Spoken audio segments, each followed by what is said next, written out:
India 3 से 5 दिनों के अंदर पाकिस्तान पर हमला करने जा रहा है। अफगान वजीर खारजा जो हैं, वजीर तजारत जो हैं, खारजा कह दिया, वजीर तजारत नई दिल्ली पहुंच गए। अफगानिस्तान की साइड से बदतरीन हमला हुआ है, बड़े पैमाने पर शहादतों की तलात है और चीन को भी वो बेचते हैं। इस वक्त हालात 2008 और 2025 के फर्क हैं। अब चीन को दोबारा से कश्मीर के अंदर पंगा लेके, हिंदुस्तान के साथ पंगा लेके चीन से वेपन्स और इक्विपमेंट लेना है, जो कि चीन, इनके पास डॉलर तो है नहीं, चीन से उधार के ऊपर लेना है। या कि यूएस चाइना कमीशन के बारे में जो उन्होंने एनुअल रिपोर्ट लिखी है, उसके अंदर तो बड़ा क्लियरली अमेरिका ने ये लिखा है कि साहब 4 दिन का जो क्लैश था उसको चाइना ने कोशिश कर रहे थे कि अपने वेपन्स कितने चलते हैं दुनिया को ये दिखाए। हमें इस बयान को कैसे लेना चाहिए और इसके जवाब में कैसे तैयार रहना चाहिए। पहले अमीर खान मुत्तकी जब भारत गया था, उस दौरान पाक अफगानिस्तान जंग छिड़ गई थी, यही हुआ था ना। तो अब क्या हो रहा है इस वक्त, जो सूरत हाल है, अफगानिस्तान का जो इक्तसादी उमूर का वजीर है वो इंडिया गया हुआ है। पाकिस्तान के साथ तो इन्होंने ट्रेड बंद करने का फैसला किया है। तो अब पाकिस्तान की जानब से एक और नया नॉटम जो है वो इशू किया गया, और ऐसे वक्त में कि जब भारत के आर्मी चीफ ने ऑपरेशन सिंदूर 2.0 के हवाले से बड़ा ही एक हैरानकुन बयान जो है वो दिया था। लिहाजा ये सूरत हाल इस वक्त बड़ी खतरनाक होती चली जा रही है कि एक मरतबा फिर से पाकिस्तान और इंडिया जंग के अंदर दाखिल हो रहे हैं और army chief threat can not be ignored.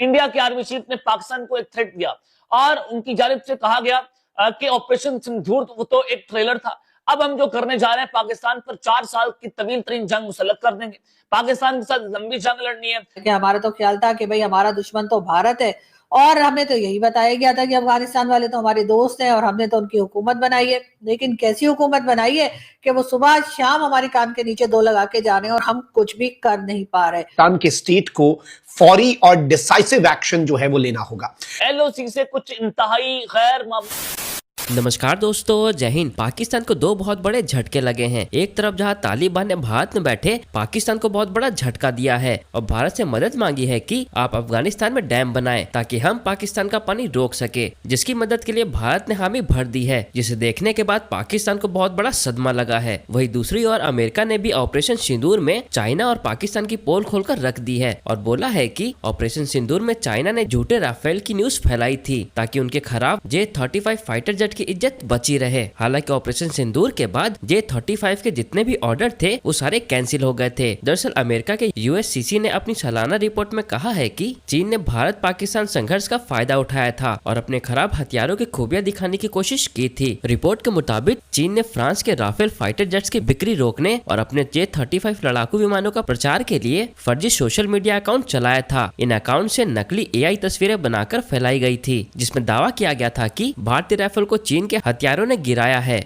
आज जो मैं जिसके ऊपर बातचीत करने लगा हूं, एक फिक्री भी सोच है, कुछ सबूत भी मेरे पास मौजूद हैं, लेकिन ये पाकिस्तान की सियासी और फौजी हिस्ट्री का एक बहुत अहम मोड़ था। इसके ऊपर हम पहले बात करेंगे क्योंकि ये सिलसिला शुरू होता है जनरल इशफाक परवेज कियानी से।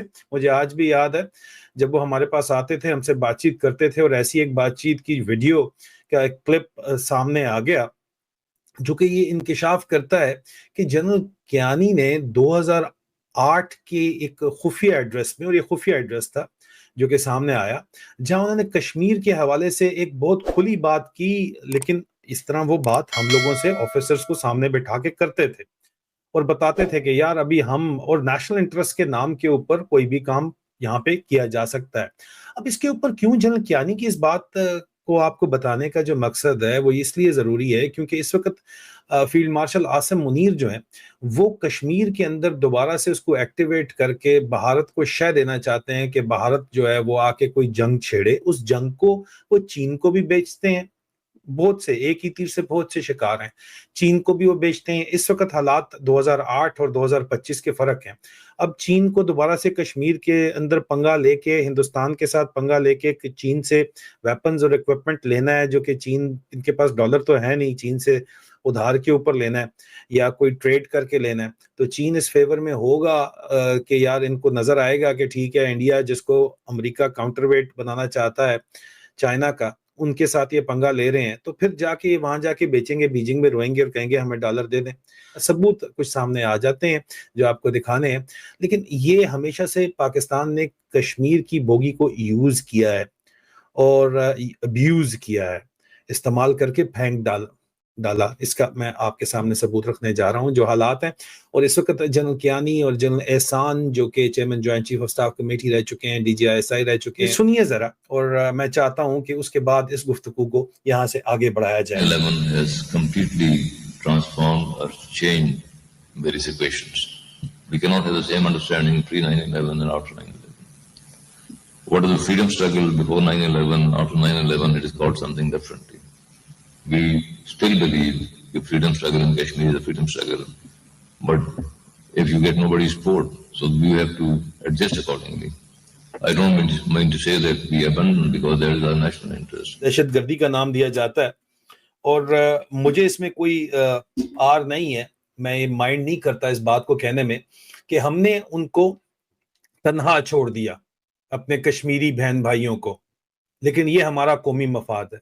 और दोबारा से कश्मीर को सौदा बेचने की कोशिश की जा रही है, फौज की अजमत के किस्से बयान किए जा रहे हैं, लेकिन सर ये काम चलने वाला नहीं है जब तक अवाम जो है वो अवाम अब बेवकूफ बनने से इनकारी है, क्योंकि चंद अखबारों आपके दौर में चंद मीडिया हाउसेस को कंट्रोल आप लोग कर लेते थे, अभी सोशल मीडिया आप लोग कंट्रोल नहीं कर सकते। चाइना मॉडल आप लगाना जरूर चाहते हैं लेकिन वो चल नहीं सकता सर। काउंटर ये बेसिकली टेररिज्म को मैन्युफैक्चर करती है आपकी पाकिस्तान की फौज और काउंटर टेररिज्म सर्विसेज बेचती है, ये काम इस वक्त चल रहा है। और सियासी सतह के ऊपर हिंदुस्तान को भी ये कहा जाएगा कि जी हमारा तो इसमें कुछ लेना देना नहीं है, ये तो टेररिस्ट हैं जो खैबर पख्तूनख्वा में और अफगानिस्तान से आ रहे हैं और ये नॉन स्टेट एक्टर्स हैं, तो हमारे ऊपर भी हमला कर रहे हैं। ये सौदा अमेरिका को भी इन्होंने कामयाबी से बेचा, अमेरिका के खिलाफ भी इन्होंने काम किया, लेकिन अमेरिका जब अफगानिस्तान में था तो अमेरिका से डबल गेम की गई।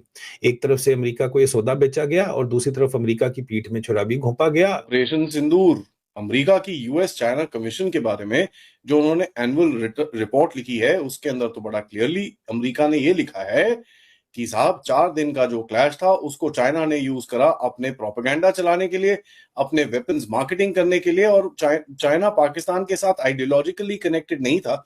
ये उन्होंने बोला कि भाई वो बेसिकली एक कोशिश कर रहे थे कि अपने वेपन्स कितने चलते हैं दुनिया को ये दिखाए। नाउ देखिए एक बड़ी इंटरेस्टिंग सी चीज है यहाँ पर। पहले तो ये report is full of बंकम, because इस रिपोर्ट के अंदर कहीं भी F-16 के गिरने पड़ने की कहीं पे भी नोटिफिकेशन नहीं है। तो right there that's the first bias. तो आप चाइना को तो डाल रहे हो कचरे के डब्बे के अंदर भारत के साथ, लेकिन अपने आप को वहां से निकालने की कोशिश कर रहे हो क्योंकि आपके जहाज भी तो ठूके हैं। एनीवेज उसके बारे में बात करते हैं। रिपोर्ट ने बोला कि भाई HQ-9, HQ-16, J-10Cs ऐसे सिस्टम्स को चाइना ने पूरी तरह से डिप्लॉय करा, और यहां तक बोला गया कि भाई चाइनीज के एडवाइजर्स एम्बेडेड थे चाइना पाकिस्तान के C4I नोड्स के अंदर। और यहां पर बोला गया कि भाई स्पेसिफिकली नाम लिया गया नूर खान का। अब मैं ये पूछना चाहता हूं यार, अमेरिका ने बनाया बेस, अमेरिकन बोल रहे हैं हम नहीं थे, चाइनीज थे, चाइनीज बोलते हैं हम नहीं थे, अमेरिकन थे। इन दोनों चीज से एक ही चीज तो पता चलती है, भैया कोई तो ठुका है वहां पर बहुत बुरी तरह से, ठीक है, and most likely it is the American. सो ने पूरी तरह से एक हाईजैक करा एक क्लैश को फॉर ग्लोबल आर्म्स डिप्लोमेसी। उसने बोला कि भाई इतना बड़ा प्रोपेगेंडा कैंपेन लॉन्च किया चाइना ने जिसमें रफाल किल्स के ऊपर ज्यादा स्पेसिफिक फोकस गया जो चाइनीज एम्बेसीज की तरफ से चलाया गया, एंड एक ये ऐसा अटेम्प्ट किया गया कि भारत फ्रांस का जो एक जोड़ी है, एक जो पार्टनरशिप है जिसमें डसॉल्ट की नेगोशिएटिंग लेवरेज को भी थोड़ा सा डैमेज मिले, ये उसका एक कहना था। ऑल्दो मैं इससे मानता हूं, उसके अंदर कोई डाउट नहीं है, क्योंकि अगर आप देखेंगे थोड़े टाइम पहले एक न्यूज आई थी कि भाई इंडोनेशिया चाइना के J-10C ले रहा है 40-43, उसने पूरा मना कर दिया कि भाई हम फ्रेंच रफाल नहीं लेंगे। इंडोनेशिया ने 3-4 दिन के बाद देखा यार ये क्या हो रहा है, और रफाल के बारे में उसने प्रोजेक्ट आगे करा और यहां तक बड़ा कैटेगोरिकली बोला कि साहब हम कोई चाइनीज जहाज नहीं ले रहे।